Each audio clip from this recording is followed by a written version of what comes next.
Her bir hujabikening o'z siri, o'z liniyasi. Garmoniyada bo'l. Yoqtiliqqa umtul. Palitra bilan o'yna. Yangilik izla. O'z liniyangni sayla. Traditsiyalarni saqla. Ko'kmara, ishonchli, sifatli, yoqti, turli tusli. Vaqt bilan sinalgan sovut sava.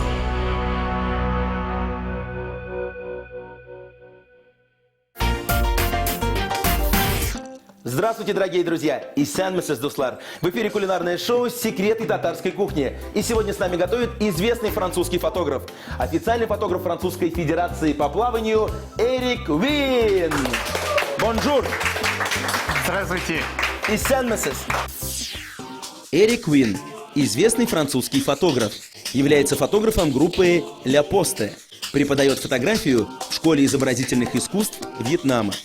Работы Эрика Уина выставлялись во многих странах мира – Франции, Бразилии, Вьетнаме, США, Перу, Непале, Бенине. Помимо этого, он регулярно проводит мастер-классы по фотографии.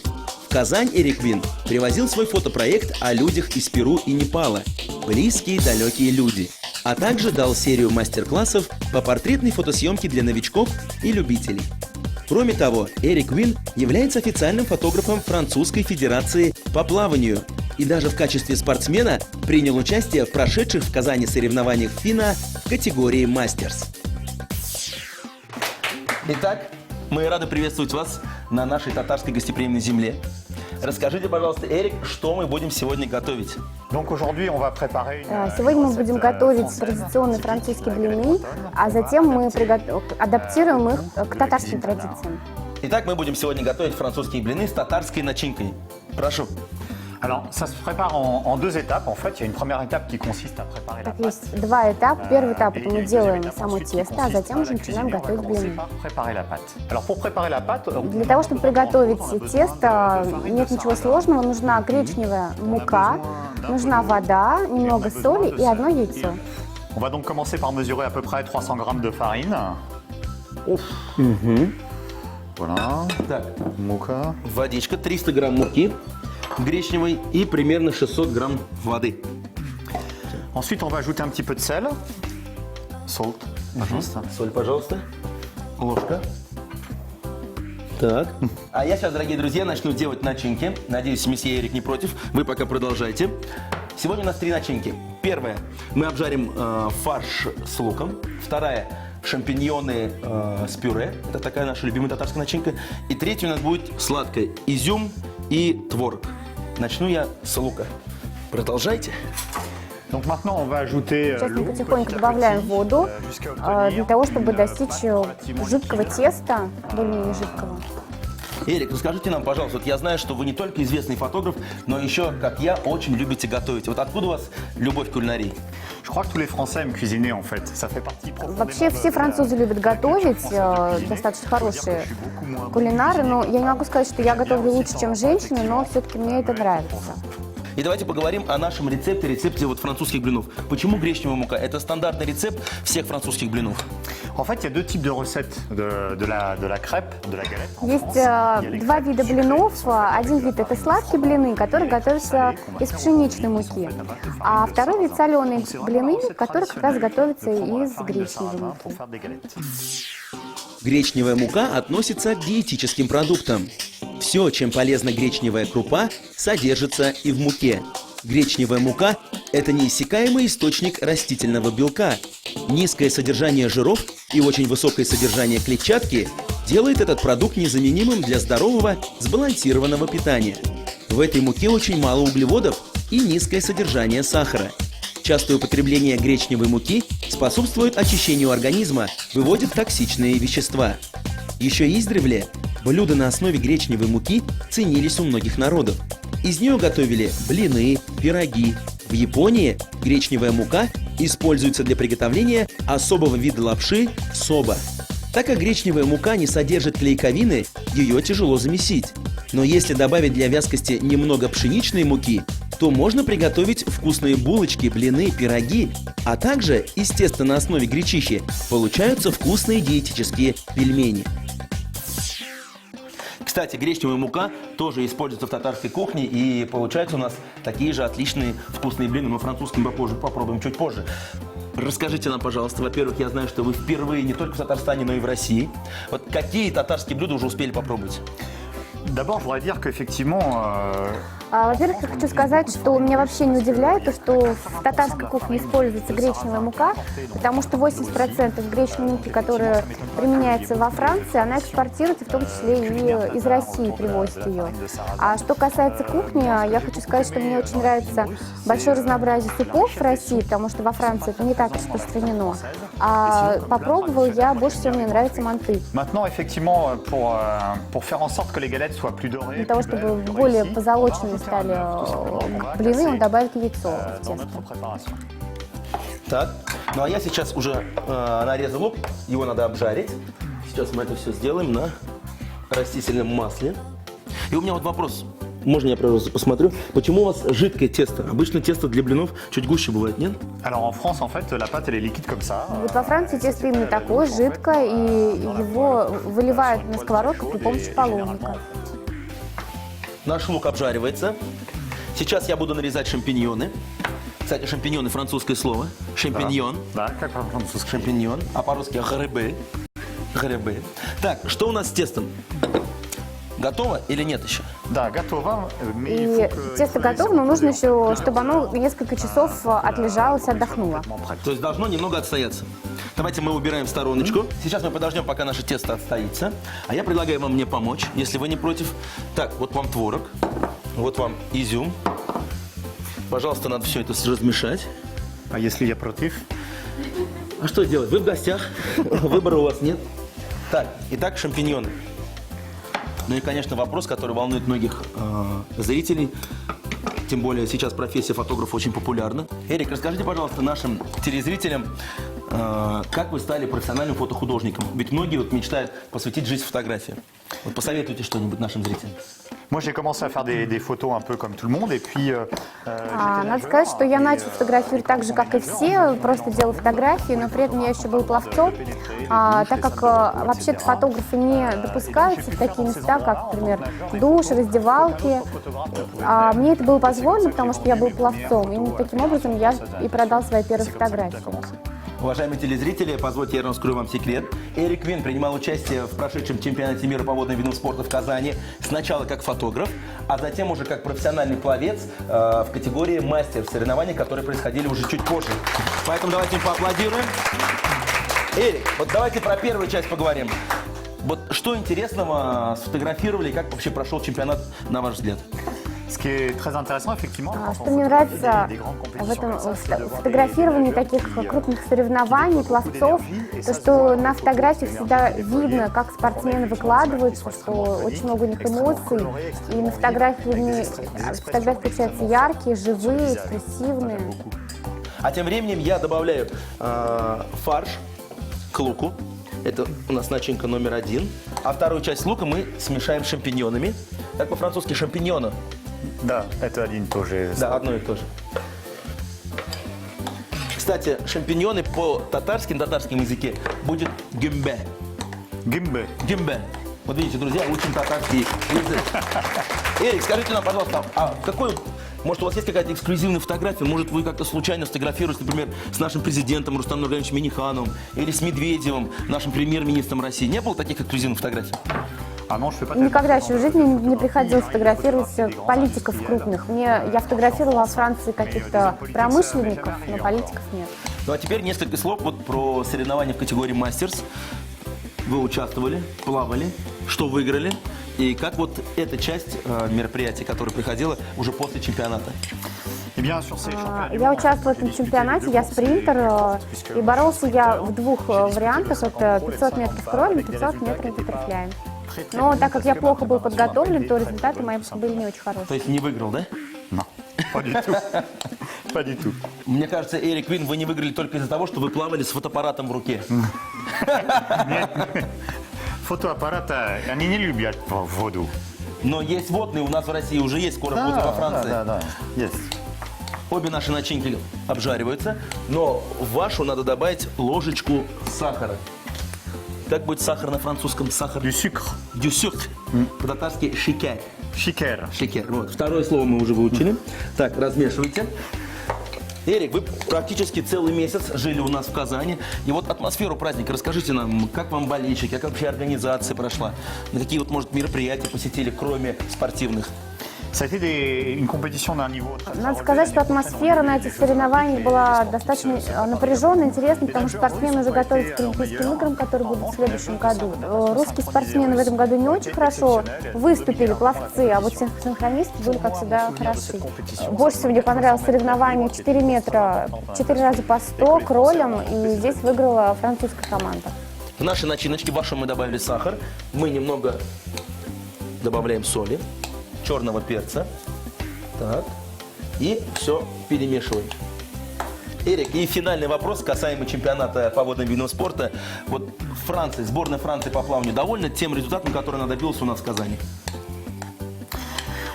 Oui et non, disons qu'on a remporté. И да, и нет. Дело в том, что французская команда заработала 5 золотых медалей, но 3 из них заработал один пловец, поэтому можно сказать, что не так много хороших пловцов в французской команде. Но, как говорят у нас в Татарстане, Аллах бельса, все победы ваши еще впереди. Да, конечно. Мы продолжим, дорогие друзья, после рекламы. Оставайтесь с нами. Эрик Квин, известный фотограф, пловец и просто замечательный человек, сегодня у нас в гостях.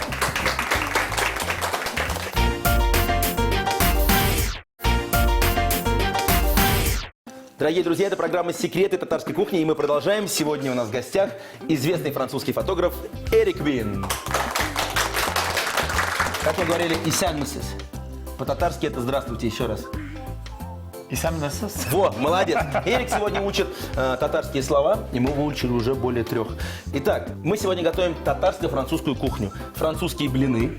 Здесь у нас уже тесто отстоялось. И сейчас Эрик будет делать настоящие французские блины.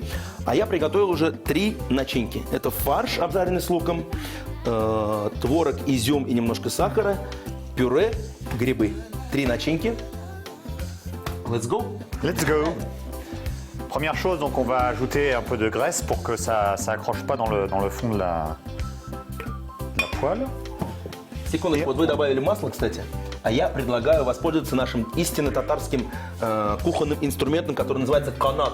Канат. Канат, да, с помощью которого наши бабушки, дедушки, мамы вот так вот берут и все масло по сковородочке распределяют. Пожалуйста, попробуйте.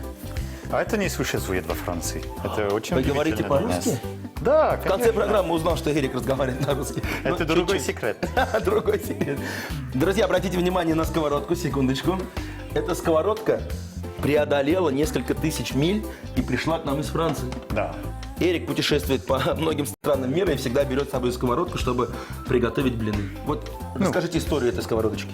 Да, надо сказать, что для блинов используется специальная сковорода, в которой температура везде будет распределена равномерно, для того, чтобы блины хорошо приготовились. И вот я использую чугунную сковороду для этого.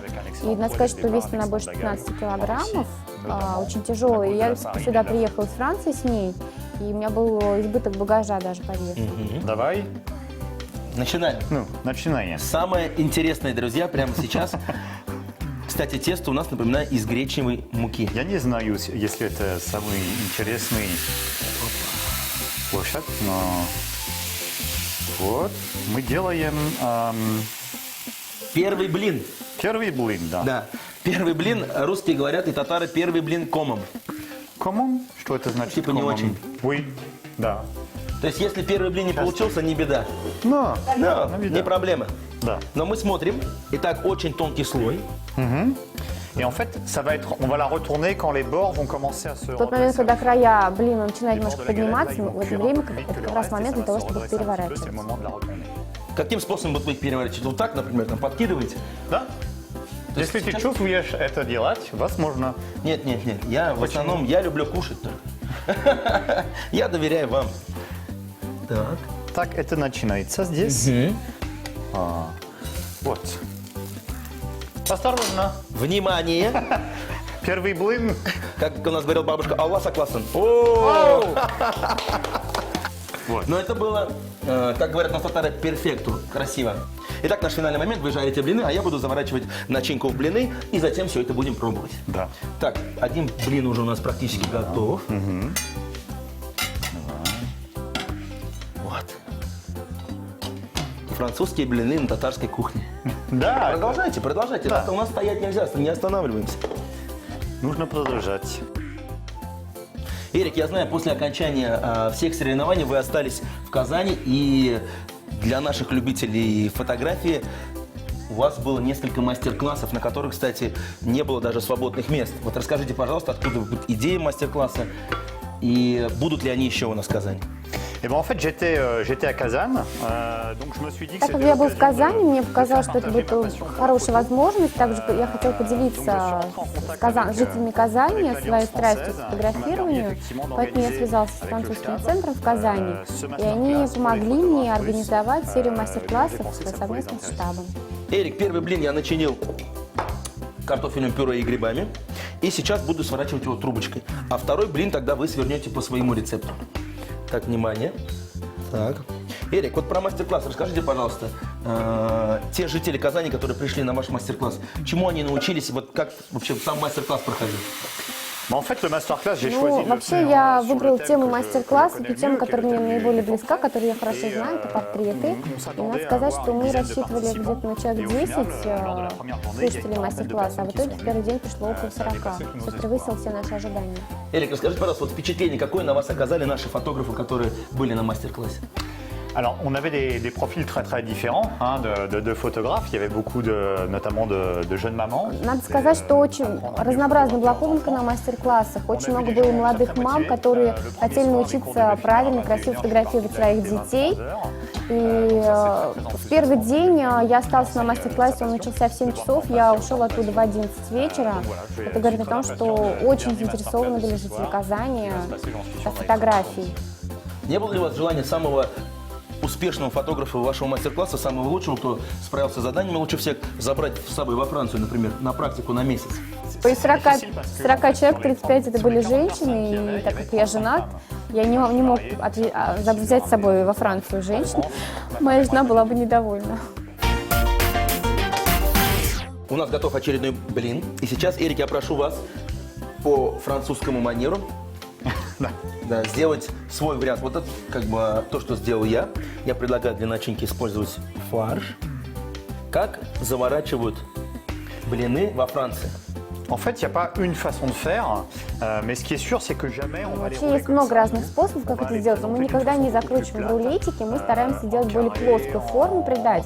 Это может быть конвертик, это может быть треугольник, но никогда не вот такой вот рулет. Достаточно еще надо? Больше. Больше. Вот. Внимание. Мне кажется, Это что сейчас не наш татарский треугольник получился у нас. Это похож на манты, нет? Ну, такой, да. Внутри как манты, Вот. снаружи как треугольник. Вот. Вот так вот. Французский треугольник, дорогие друзья. На головной убор Наполеона похож. А, да, это Шапка немножко Наполеона. похож на шапки Наполеона. Наполеон очень важен во Франции, потому что после Наполеона с тех пор они ни одну войну не выиграли. В Первую и Вторую мировую войну мы были на стороне победителей, но мы сами не победили. Вот наш очередной блинчик. Очень красиво. Красиво, как по-французски красиво? Бу. Бу? Бу. Так коротко. Вроде такое слово, да? А по-татарски матур. Матур? Матур. А, Матур. матур. Матур. Очень матур блин у нас получился. Здесь мы начинку, я думаю, будем использовать творожную. Так. Эрик, есть у меня еще один вопрос. Вот вы работали, кстати, фотографом в модельном бизнесе. А кто не знает, супруга Эрика как раз-таки модель, которую он фотографировал. А потом вот так вот ушли в спорт. Есть ли разница между спортивным фотографом и вот обычным? C'est deux mondes qui sont extrêmement différents, le monde du sport. Надо сказать, что это два совершенно разных мира. Мир спортивной фотографии и модельной. Дело в том, что в мире спорта там все естественное, натуральное, эмоции и все. А что касается модельного бизнеса, там все искусственное. И когда мы давно знали друг друга с женой, и ни я, ни она не любили модельный бизнес. Ну, ты, Pierre. Попробовать мне? Да. Так, внимание, друзья. Правильно я держу? Окей? Сколько раз надо? Раз, два, три? Раз, два, три. Как хочешь. Да, получилось. Ну, у меня стаж большой, понимаете? Да. Стаж ведь, он всегда вот здесь. Так, пожалуйста. Итак, заворачиваем последний блинчик. И вот скажите мне, вот, например, я молодой начинающий фотограф. А какие советы вы мне дадите, чтобы быть успешным и известным, как вы? Alors, je pense que pour faire Я думаю, что достаточно сложно стать хорошим фотографом, так же, как и хорошим кулинаром. Все важно еще не только техники хорошей обладать, но и уметь встречать нужных людей, пользоваться удобными возможностями. И, конечно же, нужно, я тебе советую много улыбаться, встречать много людей, как ты, собственно, и делаешь. Эрик, большое спасибо за совет. Будем стараться улыбаться. Смайл. Как улыбаться по-французски? sourire. Sourire. Sourire. Sourire. Sourire. С французским, конечно, у меня не очень, зато с татарским хорошо. Ну и, как говорят татары, «жюсан-жюжума сан-жума», что в переводе на русский означает «попробуем наши блинчики буквально через 1 секунду». Французско-татарские блины. Из гречневой муки, воды и 1 яйца замесили жидкое тесто и дали ему отдохнуть в течение часа. Тем временем приготовили 3 начинки. Для первой начинки обжарили говяжий фарш с репчатым луком. Для второй начинки обжаренные с луком шампиньоны смешали с картофельным пюре. Для третьей начинки творог перемешали с изюмом. Блины выпекали на хорошо разогретой сковороде, смазанной растительным маслом. В центр блина клали любую из ранее приготовленных начинок и заворачивали произвольным образом. Дорогие друзья, если вы не успели записать рецепт приготовления французско-татарских блинов, мы ждем вас в нашей группе ВКонтакте. Готовьте свои любимые блюда, фотографируйте их и делитесь кулинарными секретами. Эрик, все у нас готово для того, чтобы наконец-то попробовать наше блюдо. Международное, интернациональное. Для этого тарелочка, прошу, вилочка. Здесь 3 вида блинов, 3 вида начинок. И я попробую с картошечкой и грибами. Я чувствую это. Да, с фаршем, с мясом. Да, с мясом. Ну, Спасибо.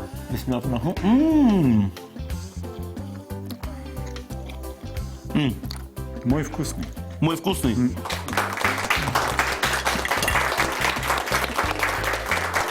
Я коротко скажу свое мнение. Вроде бы начинка стандартная, все как положено, но вот гречневая мука дает определенный такой вкус оригинальный. Поэтому, друзья, и на своей кухне удивите своих родственников и обязательно приготовьте блинчики по нашему рецепту. Не пожалеете. Очень вкусно. Спасибо. Сейчас я прошу вас взять вот этот бокальчик, в котором наш национальный татарский напиток под названием катык. Катик. Да, и татары часто, особенно когда вот, например, жирные блины, как сегодня у нас с мясом, да, после таких блюд они все это запивают катыком и чувствуют себя совершенно прекрасно. Давайте попробуем.